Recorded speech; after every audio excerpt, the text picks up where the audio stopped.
hello, hello. Hi, everybody. Welcome to the Bloodline Effect. Hello, everyone. I am your host, Martina. Thank you for being here. I want to say to everybody, welcome. This is oh, hey, Earl. Hello, hello. Everybody, come on in. Say hi on the way in. Thank you so much, Earl. I appreciate that. Please like, share, and subscribe on the way in. Tell a friend. Bring someone else to the island of relevancy. Bring them on in. So, welcome to the very first episode of the Bloodline Effect. I am your host, Martina. And first and foremost, I would like to give a shout out to the Hardcore Sports Network.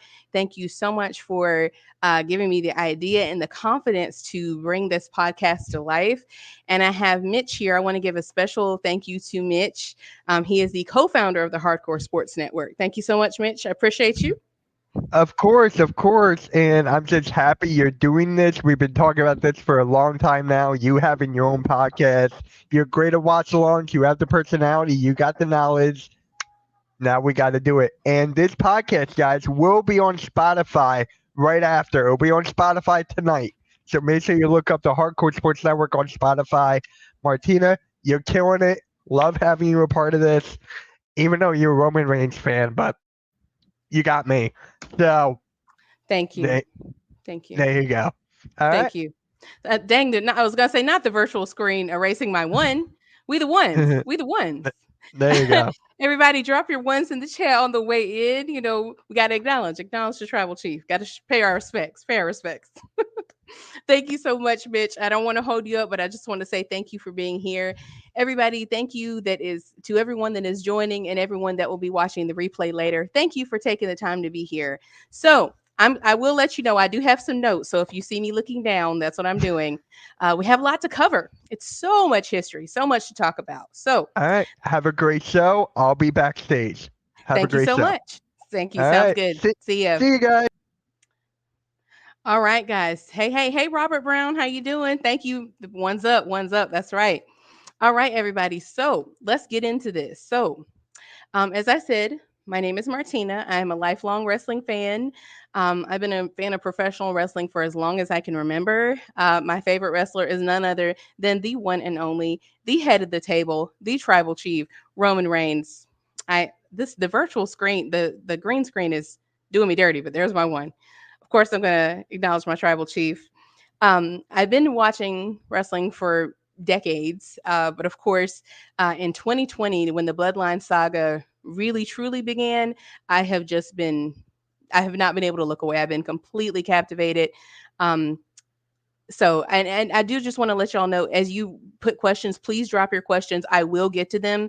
But I do kind of have a little agenda, so I'll go into that. But please drop your questions. I will definitely answer them. I just want to let you know I'm not ignoring you. Just kind of want to go over my little spiel. So I do want this to be interactive. So do please ask questions, make comments. Absolutely, I do want this to be like an interactive experience. So you might say, well, why are you here, girl? Why are you talking about the bloodline? So I decided to do, as I said, this was Mitch's idea, and the Hardcore Sports Network definitely gave me the confidence.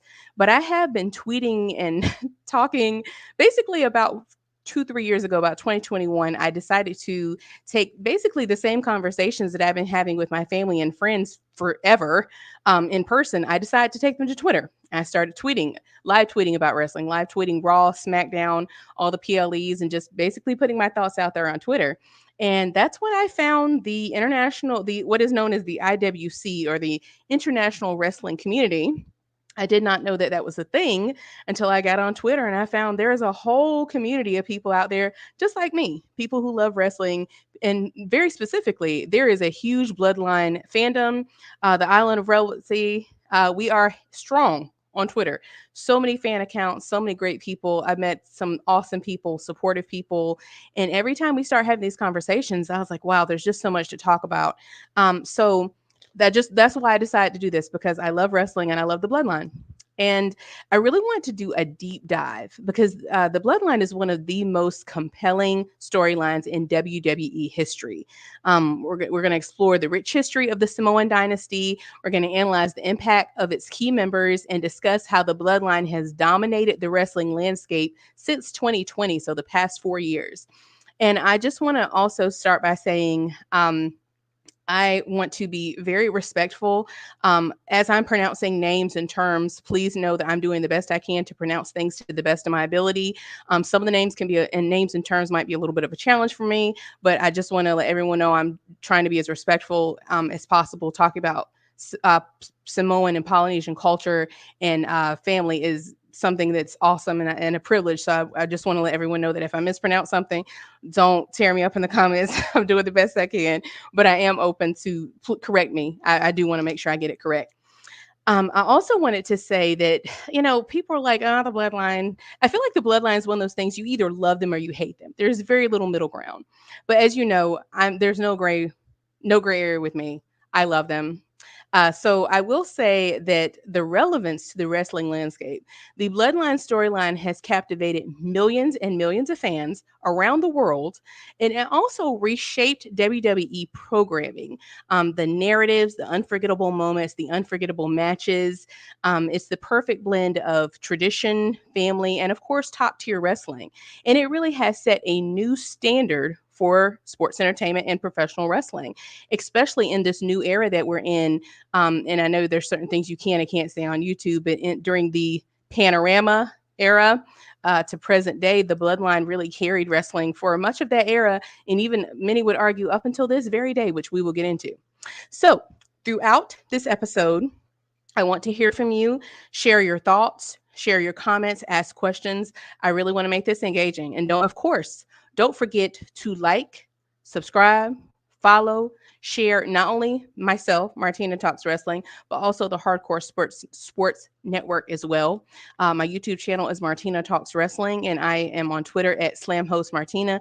Please like, share, and follow. Tell a friend to tell a friend to tell a friend. All right, so let's get going. So, this very first episode, I decided where better to start than the actual history of the bloodline. And when I say the bloodline, I mean very specifically the Samoan dynasty or the Samoan dynasty. And when I say Samoan dynasty, we're talking about the Anawai and Fatu families. And for those that don't know, Samoan culture is very inclusive in that they will often bring people into the family and consider them blood, even if they are not necessarily biologically related. And we'll get more into that, but it is important to keep in family. When they say family, they might not necessarily share DNA, but to them, family is not DNA; it's a bond. It's a relationship. So just keep that in mind as we're talking. So let's talk about the history of the Samoan dynasty. And I'm going to do my best to try to keep this to under an hour because I know we got SmackDown coming on and I want to see what's going to happen tonight just as much as you guys do. So trust and believe I'm not going to hold you. We will be out of here in time to go get your TV to SmackDown so you don't miss anything. All right. And I also want to say, I also want to say that this is a very pro bloodline space. So if you are not a fan of the bloodline, prepare to either be educated or converted, but you might be disappointed if you're not a fan. If you're not, first of all, why not? Let's be honest. But I am a huge Bloodline fan and a huge Roman Reigns fan. So this is a very pro Bloodline, pro Roman Reigns space. And if that's not for you, you're welcome to leave. If that is for you, listen up and join the fun. So we're going to go back to, so y'all are so funny in the comments. So let's start with the Anawai and Fatu families, better known as the Samoan dynasty.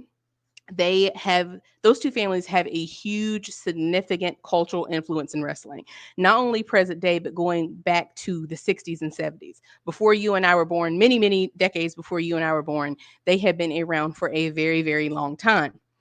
The key early members of the Samoan dynasty, and I'm going to use those terms interchangeably. When I say bloodline, I am referring to the actual Samoan dynasty. I'm going to use those two terms interchangeably. So, key early members, starting with High Chief Peter Maivea, he is considered the patriarch of the Samoan dynasty, and he was actually the first Samoan in WWE. He debuted back in 1977. So if you guys remember back at the WrestleMania press conference or kickoff, you guys will remember where they showed up on the screen that massive, massive family tree. And The Rock, he points to the screen and he was like, "You might not like it, but you will respect it." And when I say family tree, it was huge. If you haven't seen it, just go Google Samoan family dynasty.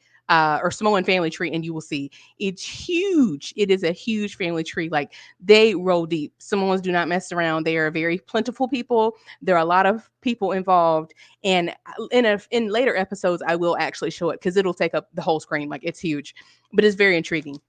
So at the top, we got High Chief Peter Maivia. He debuted in 1977. He was officially inducted into the WWE Hall of Fame in 2008.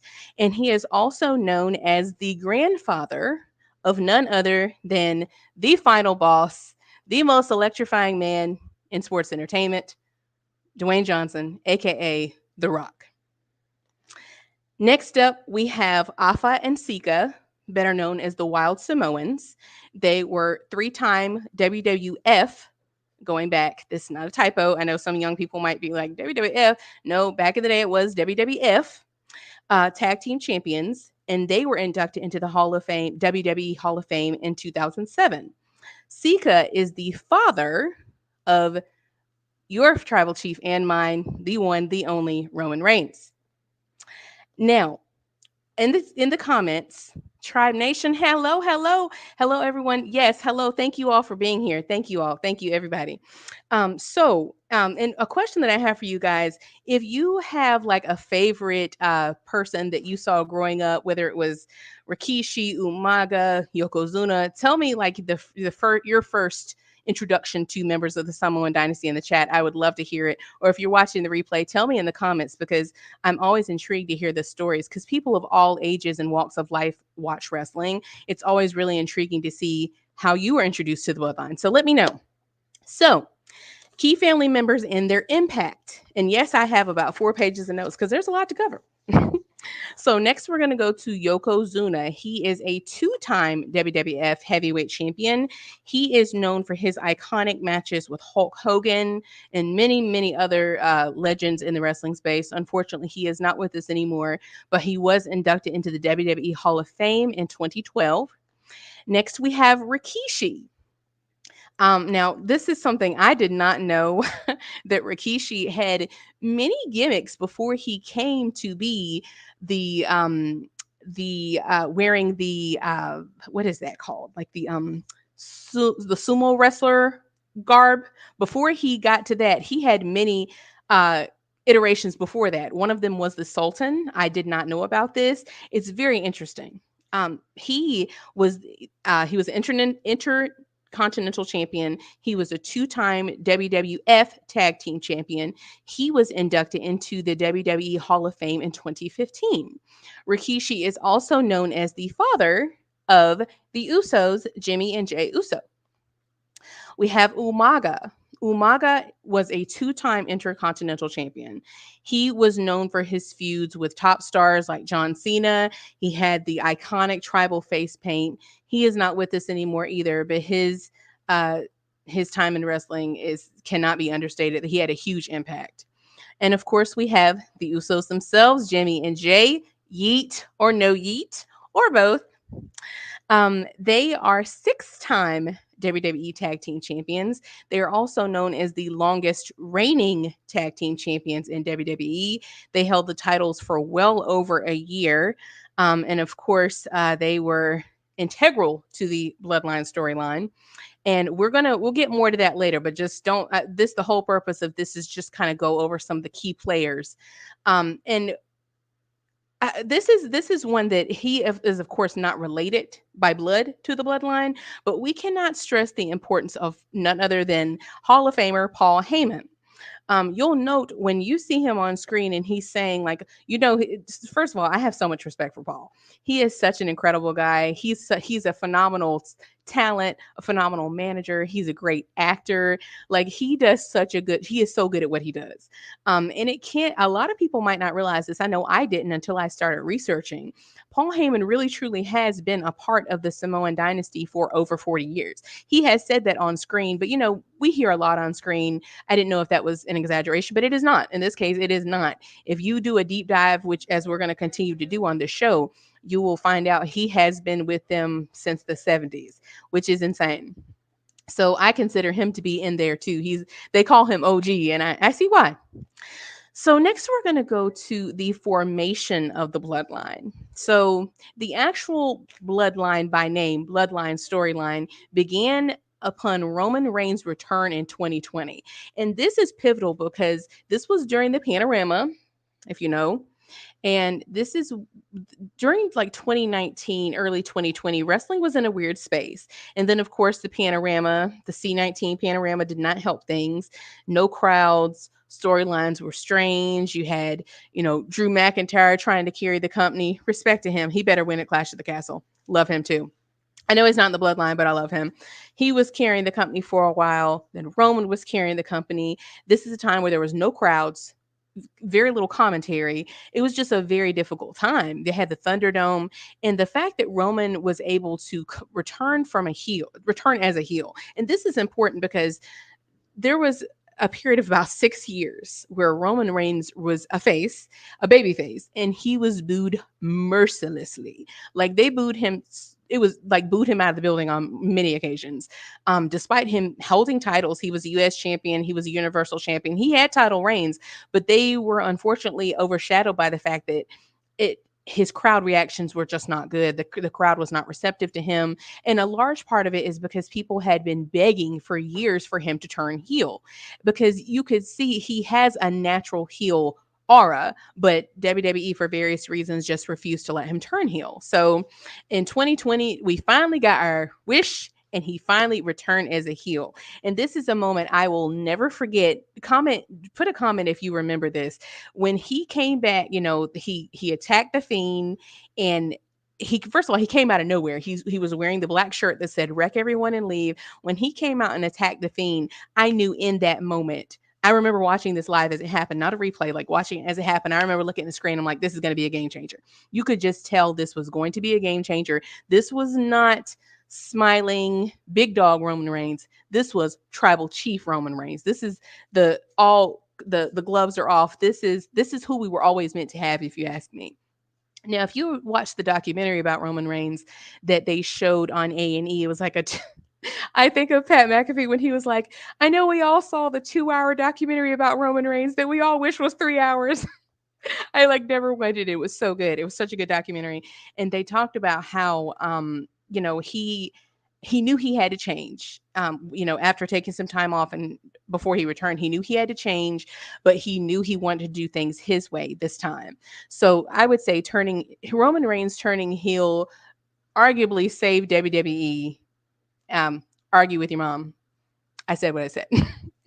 When he returned at SummerSlam 2020 as the Tribal Chief, he quickly captured the Universal Championship at Payback, and shortly thereafter, the Usos joined Roman. Now there was a lot of contention here. There was a lot of resistance. Between Jimmy and Jay and him, it was a lot of mind games. This is when we really got to see the true psychological games, the true nature of this heel Roman that we had not seen before. He was conniving, he was backstabbing, he was just a truly dastardly heel. You'll hear me say that word a lot. I feel like there's no other word. He was dastardly, he was menacing, he played mind games, and he did such a good job at it that you couldn't help but to think like, man, I wish he could have been doing this all along. But then back to the documentary, he said that he knew he had to go through the things that he went through to give him the strength and the motivation to do this, to bring us this tribal chief character. And I can see why, because a lot of people have said this about him in interviews, and he said this about himself, that he's no longer acting anymore. He's just simply being himself. And you can kind of sense that it's coming through, like And a lot of it comes through in his unscripted promos. When yes, hey Nick, how you doing? That's you know it. In his unscripted promos, when he's going up and down the ramp, no mic, just going, just shooting, just K no man, knock me out. Do you remember those promos? Like just straight up, just talking trash. You can tell he's comfortable. You can tell he's being himself, and he does a really good job at it. So some of the key matches during this era, the Clash of Champions. I think they meant Night of Champions. Man, it was Clash of Champions. It's either Night of Champions or Clash of Champions 2020. Hell in a Cell 2020. He had some really good feuds during this era. Feuds with Kevin Owens, Daniel Bryan, Edge, and many others. I'll never forget him double stacking. I'm going to smash him and stack him and pin him. double stacking Edge and Daniel Bryan, aka Bryan Danielson, and pinning him. That was such an iconic moment. Legendary. So if you remember, and if you get a chance, guys that are here, thank you guys that are here. Let me know your one of your favorite Roman Reigns matches. It can be from any era. I'd say any year, from 2020 to present. Hello, Cool Cat. Hey guys. Thank you all for coming in. Thank you for being here. I really, it really does mean a lot, because sometimes I'm like, dang, do people even really want to hear what I have to say? But you being here to listen to me ramble about the bloodline. Thank you. I really appreciate it. And I will say, I am so nervous. My heart is beating. I'm so nervous. So if I start rambling and just that, it's because I'm nervous. So I'm trying to not be. But it's just so exciting. This is so exciting to me. I love talking about wrestling. And I have to kind of rein it in too. Like getting this down to 45, 50 minutes is very difficult for me, because I could talk about this all day long. Like I could literally talk about this for hours and hours if left to my own devices. So I'm trying to get you the facts and entertain you at the same time. Tribe Nation, thank you. Thank you very much. Thank you. Hey guys, thank you. So, my initial thoughts about when Roman Reigns returned, like I said, I just knew that this was going to be something different, and I knew he was going to put others on. I knew he was going to be the type of heel that really helped others get on. And what I mean by that, like the Usos, of course, they had been in WWE for many years. They were popular. They had won championships. But I always, oh hey Tati, thank you for joining. Thank you. I kind of always got the sense, and maybe this is just because I've watched wrestling for so long.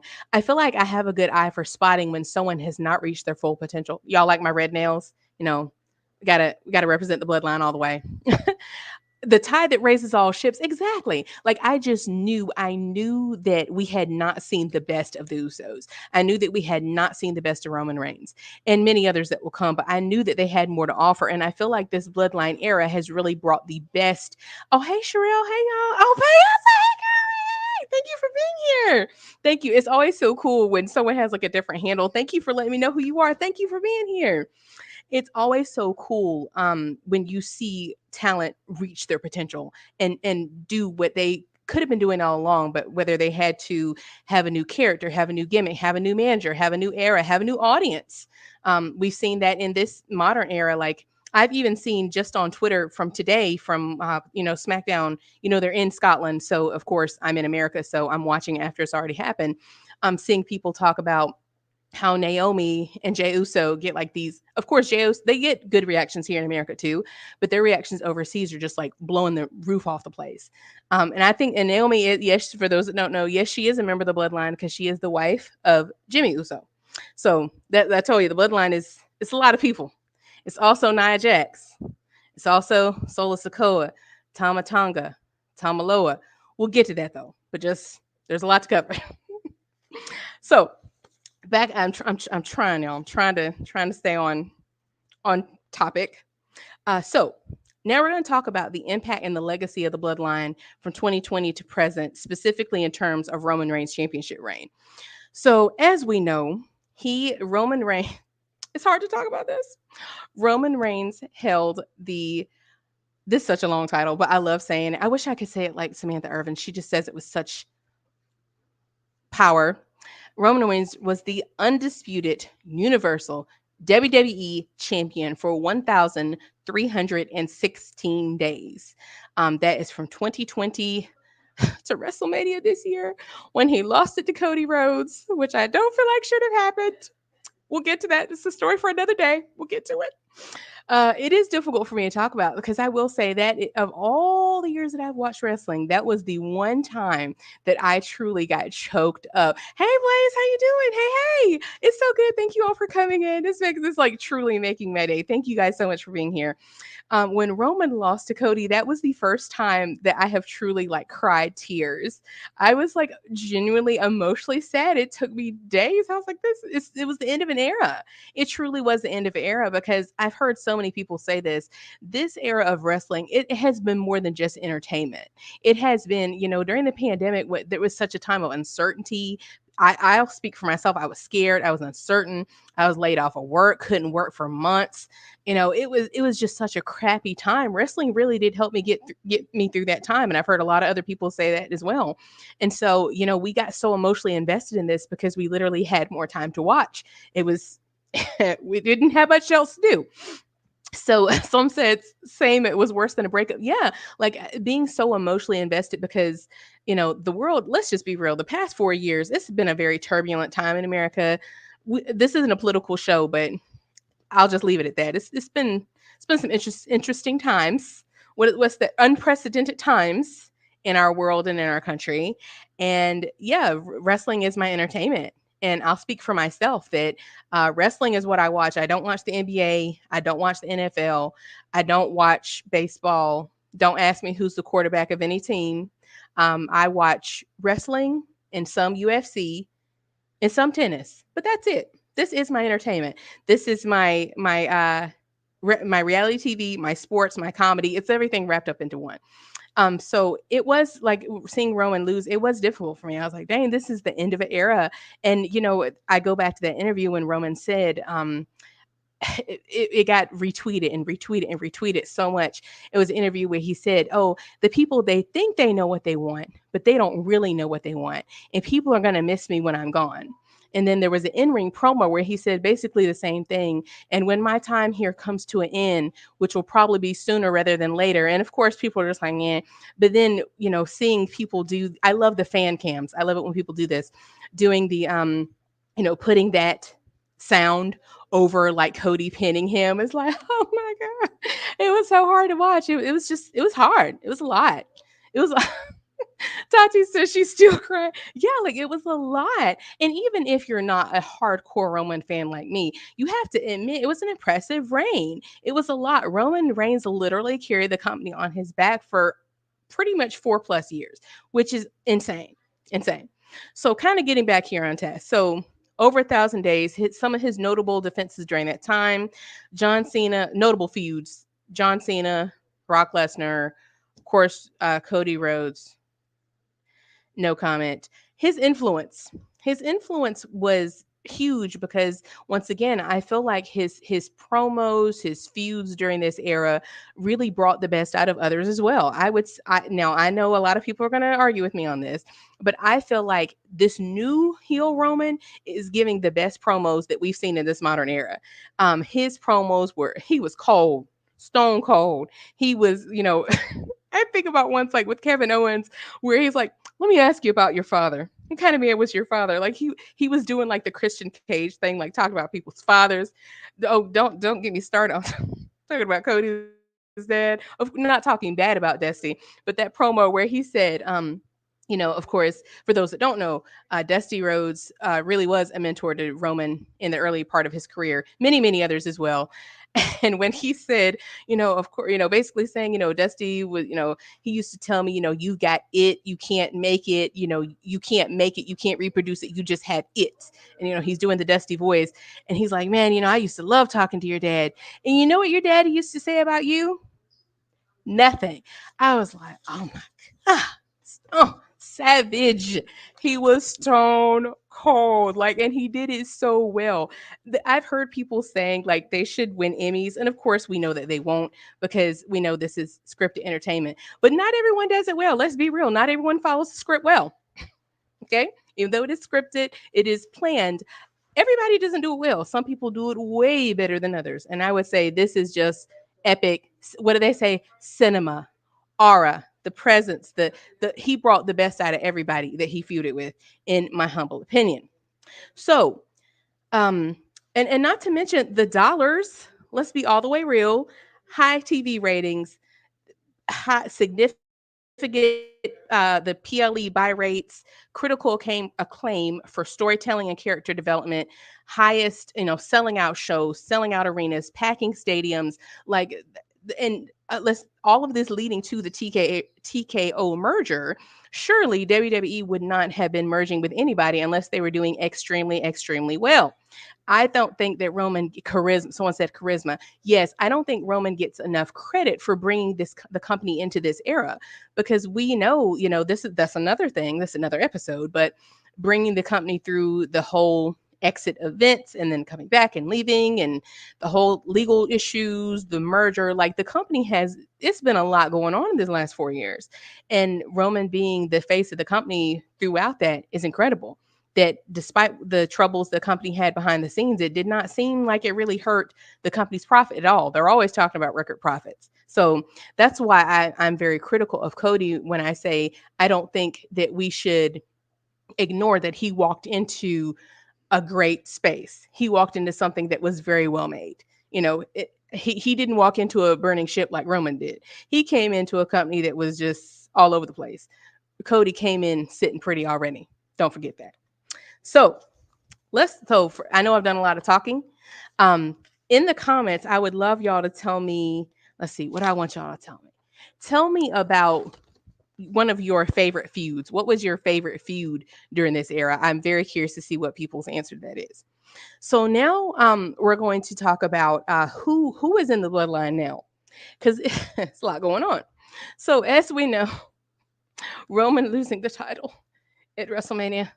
Okay, so we know prior to that, Jay was kicked out, left. It depends on your point of view. Some people say he was kicked out. Some people say he left. At any rate, he was not in the bloodline anymore. So Jay was storyline kicked out. We know he's still related. We know he's Jimmy's brother, but walk with me here. He was kicked out. Roman loses the title.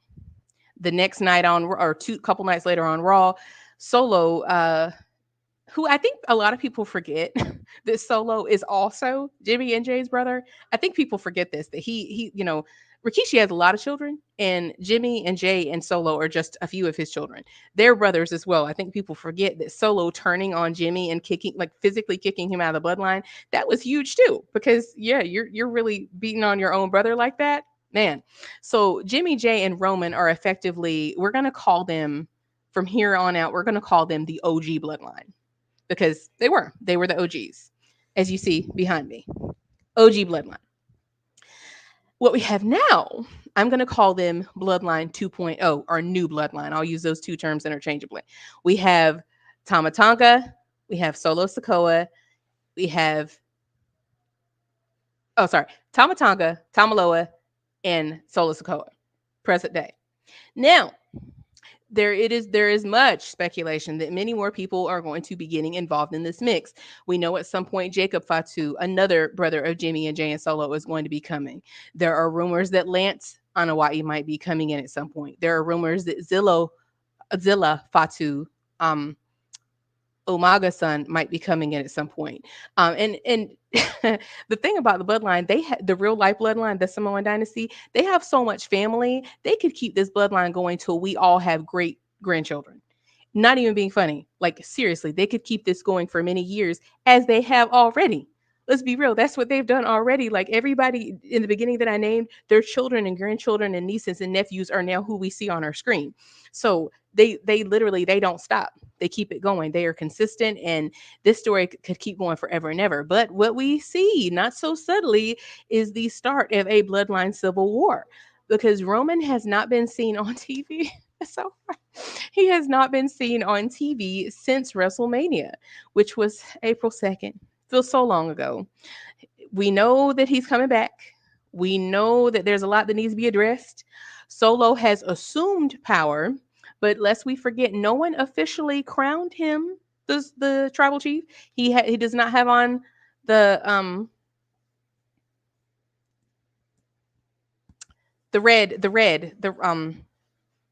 ulafala. Couldn't remember the term. He does not have the ulafala. He has not been officially crowned. And if you know about Samoan culture, their whole thing, that was the whole thing during the 2020 bloodline formation, that the tribal chief has to be recognized and everyone has to be in agreement. That's why it was so significant having um, Afa and Sika come and physically crown Roman and acknowledge him. That was his whole thing, acknowledging him as the head of the family, the head of the table, the tribal chief. That has not happened with Solo. Now, some people speculate the storyline, oh, that has been done behind the scenes, but I think there's more to that. So I'll tell you some of my theories because why not? I think that we're going to ultimately have, Tama Tonga, Tamaloa, Solo, and someone else. A lot of people are speculating that Jacob is going to be on their side with the Bloodline 2.0, and that it's going to be the OGs, Jimmy, Jay, and Roman. And who's that fourth person going to be? I have a theory here. Walk with me. A couple, this is either a week or 2 weeks ago on Raw, there was a segment where Solo was talking to Paul Heyman, and he said, we've got Cody Rhodes in check, and he doesn't even know it. And Paul Heyman says, who's we? And then immediately Kevin Owens' music hits. And the way the camera was angled, you could see, here's Jimmy, Solo and Paul, and in the foreground, you in the background, you could see Kevin coming. Just that camera angle, because we all know one thing that WWE is really really good about is Easter eggs and hints, and they are so good at painting a picture. You know how they'll later go back and show a vignette where it's all black and white, and then they'll show the focal point in color. They're really good with their cinematography, and I was like, that was done on purpose. They didn't do that for no reason. And then shortly thereafter, in the ring, Kevin gives a promo. He's talking to Paul, and he's like, "Man, I've been battling with the bloodline for the past 2 years. But at least when I was fighting with Jimmy and Jay and Roman, I respected them. These new guys, I don't respect them. I don't know them. They're not even real members of the bloodline." So I don't forget those promos. I have a theory because some people are saying that Sammy, who I do not think is the right person for this job, that Sammy is going to be the one to partner with Jimmy and Jay and Roman. But I think it's actually going to be Kevin Owens, because we have seen that Bloodline 2.0 has been attacking KO constantly. Like, he just cannot get rid of the Bloodline. Oh, no, he is always getting stomped out by Samoan somewhere. And we know what they say, the enemy of my enemy is my friend. And Randy is kind of off. I think he's injured or recuperating or something. He's gonna need a friend too, if we're being honest. The enemy of my enemy is my friend. I think at some point, I think it is going to be Kevin actually helping uh, OG Bloodline. If I'm wrong, I'm wrong. That's my theory. I'm sticking with it. Thank you all for being here. I see the comments. Thank you all for commenting. Thank you for being here. So yeah, that's kind of where we are. We know we're going to get the Bloodline Civil War. There's a lot of people thinking that Roman Reigns is going to return at SummerSlam. I think he's going to come back sooner than that. WWE isn't stupid. They're hearing that we want Roman chants. They're saying that Roman's merch is still selling number one, number two, constantly. They see the tweets, they see the comments, that they're in there, they're reading them. They're on the same internet that we're on. They know that people want to see him, and of course they want to sell tickets. I think that they are going to have him pop up somewhere unannounced. Remember, that's what they did with The Rock a few months ago. He just kind of popped up on like a random episode of Raw, and we're like, what? Just watching it out of nowhere. If you smell, we're like, what? Wasn't expecting him. I think that's what they're going to do with Roman. I think he is going to pop up, and we're just going to have to watch. I see we're 7:38, so I'm going to wrap it up. So I saw a comment that has me thinking that now we're going to address some of the criticisms of the bloodline, because there are many. And of course, one by one, I'm going to knock them down. One of the very first criticisms that you hear about the bloodline / Samoan dynasty is that they're stale. They dominate. This is stale. It's called long-term storytelling, folks. It's excellence. And why? It leads to high ratings. It leads to critical acclaim. It leads to tying things together. It leads to things having a purpose. Adam, thank you. Jay Uso was number one in merch, and I, he's part of this. He's someone from the bloodline is always on top. someone somewhere is always on top. Like their money, their money. And what did they always say? What does Triple H always say? What's best for business? It's all about business. This is a multi-billion-dollar corporation. They are about their bread, and they're not about to let this storyline die anytime soon. And who could blame them? I hope they don't. I hate they hope they keep it going forever and ever. Of course, we have to have different chapters, and I would say this is just another chapter. I would also go back to what I said that someone said yes, to be on the island of relevancy it takes time. That's something that Roman addressed in the press conference following WrestleMania 39. He said like this is long term, like we have things planned out you guys could not imagine. And Triple H has talked about this too. And it's not just about the Samoans. Like there's a lot of people intertwined in this. These different gimmicks that other characters are having as well. Characters, I shouldn't say characters. That other talent are having as well. The feuds. It's putting other people on too, and is giving other people a chance to have really good matches and have matches that otherwise they might not have those opportunities. Like look at Logan Paul. Look at so many people that have had LA Knight that have had title shots that they weren't getting those types of title shots before now. No coincidence. Next point. Roman Reigns' title reign is too long. He's had the title for too long. Poppycock. No, it's history. He didn't even have it the longest. Actually, if I correct me if I'm wrong, I believe Bruno Sammartini, Hulk Hogan, and Bob Backlund, I believe, are the only ones who have held it longer than him. If I'm wrong about that, please correct me. I have no doubt that someone will. He had it for a long time, but as once again, how many people did he put on during that time? How the ratings, the stories that we got out of that. Look at what has come out of it. And now I'm not gonna lie, there were some times where I'm like, I'm not gonna lie, I will be honest. There were some times during his reign where I was like, okay, we're gonna need to spice things up a little bit. We're okay. Okay, we're gonna have to, and they did. Every time that I felt like things were getting a little mundane, they would spice things up. So I feel like they did have a plan. I don't feel like they just had it on him because they didn't have anything else better to do, and not that there weren't any other opponents, or not that there weren't any other worthy wrestlers, because there was. But he did help to elevate other talent as well. And like I said, he didn't even have it the longest. I think Bruno Sammartini had it for like 6 or 7 years, like an insane amount of time. I personally, that was one of my qualms with them taking off of him at WrestleMania 40. I felt like if you came this far, they should have just let him break Hulk Hogan's record, because obviously not in our lifetime. We're not going to see anyone else hold it this long, not in our lifetime, maybe like 20, 30 years from now, but not while we're still on this earth. No one's going to ever do that again. I don't understand why they let him come so close and didn't let him break it. Because he broke so many other records. I'm like, why not that one? That was one of my qualms. So people like, oh, the Usos, the sidekicks. No, they weren't his sidekicks. It elevated their career as well. And also, they, like I said, they have their own record breaking achievements. Look at Jey Uso now. That was something that Roman said, and remember Jay said this too, like, at least you've got that. But people, this is back in 2020. He's like, people look at me and say, which one are you? There was a time where people couldn't even tell Jimmy from Jay. Now they have their own distinct personalities, distinct gimmicks.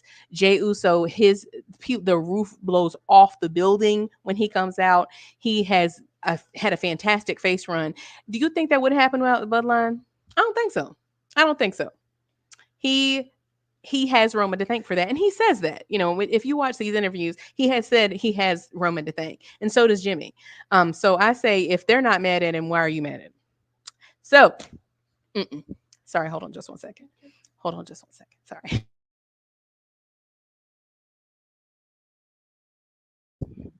Sorry about that. So, family drama focus. People are like, oh, why are you just talking about, oh, we don't want to care about the family. I don't want to hear about the small ones. Well, there's a lot of relatable themes. Everyone has family drama.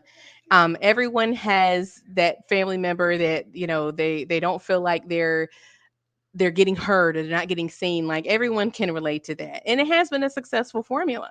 And the bloodline is not the only family in wrestling. As Cody Rhodes will never let you forget, they're not the only first, second, or third generation group of wrestlers. There's plenty of other people who fall in that category. Cody Rhodes, someone said Bray Wyatt, rest in peace, Randy Orton, Andrade, so many people. Family in wrestling is not new. So I think that's an odd criticism. Roman Reigns heel turn, like, oh, he's too mean. He has to cheat to win. This one grates on my nerves more than anything else because heels have always cheated. Why are people acting like no heels cheated before Roman Reigns? Are we not going to act like Ric Flair does it literally call, or maybe not President, he didn't literally call himself the dirtiest player in the game? Literally called himself the dirtiest player in the game. All he did was cheat. Hulk Hogan cheated for 10 years as in the NWO when he turned heel. Eddie Guerrero, I lie, I cheat. Present day, Judgment Day cheats. Every heel cheats. That is not a new concept. And he did not cheat to win all his matches. That's another thing I hear people saying, he always needs a heel. He always cheats all the time. No, he doesn't. He did not cheat in every single uh, match. He didn't cheat to secure every single win. And again, he's a heel. Is he supposed to win clean as a heel? Like, I don't understand. What do you people want? Didn't y'all say you didn't like him as a face? You were booing him out of the building. He turns heel and cheats, and you're still mad. Like, you, what did Brian? What did Brian Danielson say? Fickle. People are fickle. You don't know what you want. He's a face and you're mad. He's a heel and you're mad. What do you want? You can't please everybody. It is what it is. It was great. Moving on. Next point. Uh, the viewer engagement. People are saying, "Oh, they take up too much screen time." Well, don't. Why would you not give screen time to what's getting ratings? Is that not what we do now? I mean, I feel like some of these criticisms are very just because you don't like the person. And I have said this about like with Cody, the Cody and Roman thing. I've said a lot of people, it's not that people wanted Cody. Some people did. Now, some people did. But a lot of people, it's not necessarily that they were even Cody fans. They were just Roman haters. They just wanted to see Roman drop the title to literally anyone, any warm body, anybody with a pulse. And I saw people saying this, oh, just get it off him, just get it off him. I don't feel like that was the right strategy. Now I know they plan things out. I know they're a business, but this is my opinion, and I didn't like how they did it. I personally feel like the ending to WrestleMania 40 was overbooked. I didn't care for it. I have said so many times, I feel like it would have been more impactful since the number one criticism was that Roman never wins clean. I felt like it would have been so much more impactful since Cody is a squeaky clean babyface. If he would have won clean, I felt like that would have been like the ultimate gotcha, but they missed the boat on that one. That's my opinion. If you disagree, that's cool too. I do respect other people's opinions, but I feel like my opinions come from a place of wrestling knowledge because I watched for so long that I can relate it back to something else. And I feel like, I like the heels. I'm biased. I'm very biased. I love heels. I just do. I love the heels. Heels are fun. They're conniving. They're dastardly. Not just Roman. There's tons more. Like I like heels because they do the things that you can't do. Like we can't go up and cuss somebody out. You'll get in trouble. You can't go up and swing on somebody. You can't go and send a little minion to go do your dirty work. But the heels can. It's entertainment. It's cinema. So I would like to open up for a little bit of Q&A. If you have some questions for me, feel free to drop them in the chat.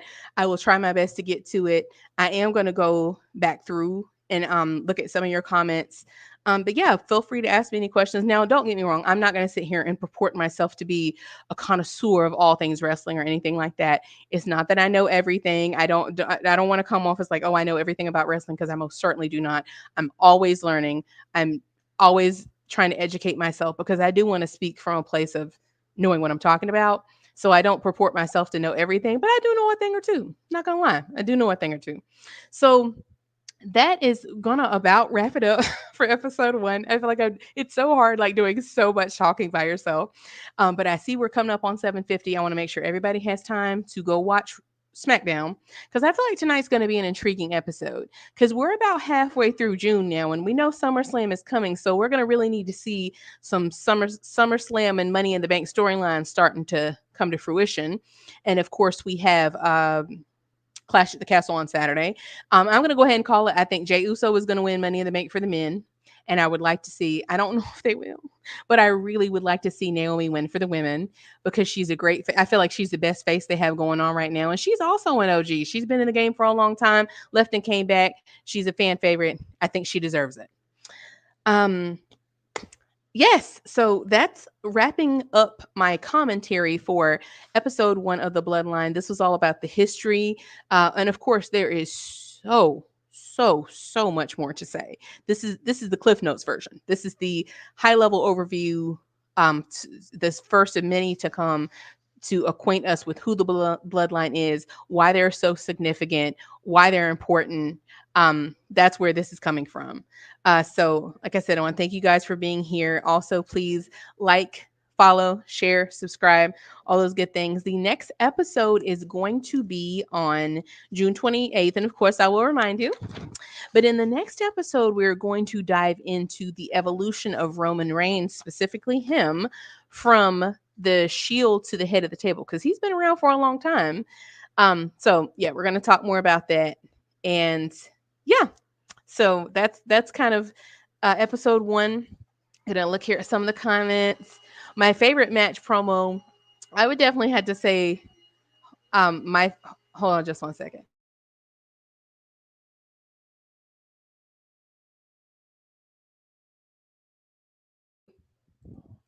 Sorry about that. Yes. So, oh, so you acknowledge me. Thank you. I appreciate that. Thank you. I acknowledge you guys. All 68 of you I see. I acknowledge you guys as well. Thank you for being here. Tribe Nation says my favorite match or promo.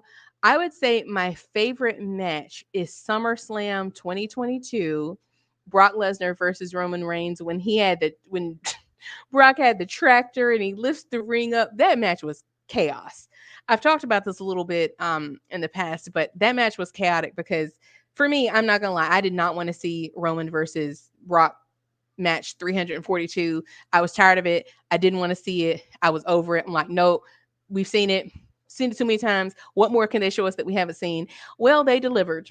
I was like, Lord, let me be quiet because yeah, that match was insane. Tractor lifting up the mic throw. Yeah, that was a crazy match. If you haven't seen it, just go to YouTube and type in Roman Reigns versus Brock Lesnar SummerSlam 2022. It was absolutely ludicrous. My favorite promo would probably have to be that one with him and Cody, where he puts his titles down and he's like, "Have you ever won one of these? Have you ever been in the main event of WrestleMania before?" Like he was just eating the dude up. Like, and Cody always looks like he's about to cry. I actually was embarrassed for him because he was eating that man up. Like, poor guy. That was my favorite. Let's see who we got. The mic. Let's see who we got. Hey Rom, how you doing? It's so nice to see you guys here. I see I've got 71 people here. I really do thank you guys for being here. It really does mean a lot. Thank you, if you, Mr. All Days. I see a lot of people, a lot of familiar faces. Thank you all for being here. It really does mean a lot. And remember, this is just episode one. There will be many more to come. And I will put this out there. I am also looking for guests. So if you are a passionate Bloodline fan, if you love the Bloodline, if you love Roman Reigns, and you want to come on here and let's talk, please do. Because I definitely can't do all these by myself because I will talk you to death. I would love to kind of bounce off of someone else. Please feel free to come through. It's 7:52. I want to make sure everyone gets out in time for SmackDown. Thank you all for being here. Please subscribe to Martina Talks Wrestling. Please subscribe to Hardcore Sports Network. You can also catch us on Spotify. Um, and follow on me on Twitter and Instagram. Slam host Martina. I will tell y'all this. I am going to be changing my handle soon. So if you type in Slam, if you're watching this in the future and you type in Slam host Martina, it doesn't come up. It will be something else. But I will post what that new handle will be on YouTube, Twitter, Instagram, X, Instagram. I will let you know what my new handle is going to be because I haven't determined what it's going to be yet. But it will be something else. Thank you all for being here. I really appreciate y'all. Thank you for being with me on the Island of Relevancy. Be well. And remember, if you are here, we the ones. Bye.